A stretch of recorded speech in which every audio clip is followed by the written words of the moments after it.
Karag, welcome back to my vlog. Isang magandang gabi sa inyong lahat mula dito sa Lasak City. Tahimik ang daloy ng trafiko sa chismisan sa mundo ng beauty pageant. Napansin niyo mga karag-karag, kahapon pa talaga ako gumagala pero wala talaga ako matarget sa laser kong dila sa pagkachismosa ni Kuragan na ang nangyari siguro natabunan dahil sa Paris Olympic 2024 kaya yun. Medyo na yung mga pa-eksena galore sa beauty pageant. Kaya yun, sayang yung pagkabuhayan showcase. Hindi ako nakapag-vlog kahapon. Kaya hahabol ako for tonight's vlog. Dahil yun nga, saka kagagala-gala ko kanina sa mga beauty pageant pages kung ano yung masagap ko na chismis. Wala man, yung mga mild-mild siya man. Saan ba dito yung mga pa-iskandalo? Na-miss ko yung mga pag-ano ng mga pa-eksena, mga karag-karag ba? Yung paputak-putak pitong bunganga ni Kuragan. Wala talaga. Yun lang yung mga pa-eksena ng mga taga-takos na kung saan na-react yung mga beauty queen sa pagkapanalo ulit ng dictator na sino ba yun? Nakalimutan ko. Sino yung talagang nilang nagnandaya sa eleksyon. Pati si Miss Universe Peru na-react din na yun nga, dayaan daw ang nagaganap na problema na nila, di na nato na sila problemahon mga karag-karag. Mahal ang bugas sa Pilipinas.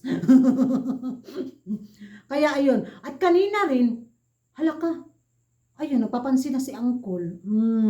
Miss Grand International 2024. Sorry Myanmar.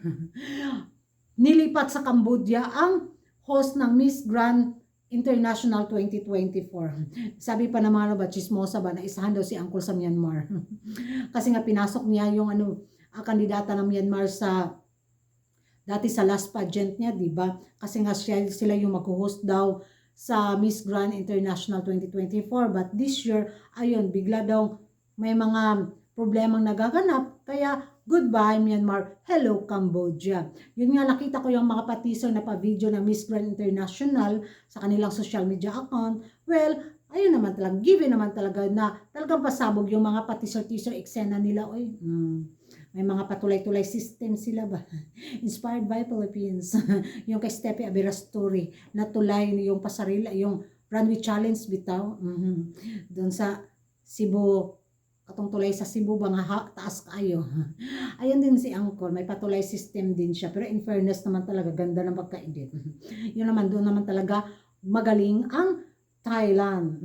Kuragan, tinanong ako ng kachismisan ko, Kuragan, sino yung susuportaran mo kung sakaling maglalaban si CJ at saka si Gabi Basiano sa Miss Grand Philippines 2024? Sa totoo lang, wala halo best reaction vlog to mga Kuragan.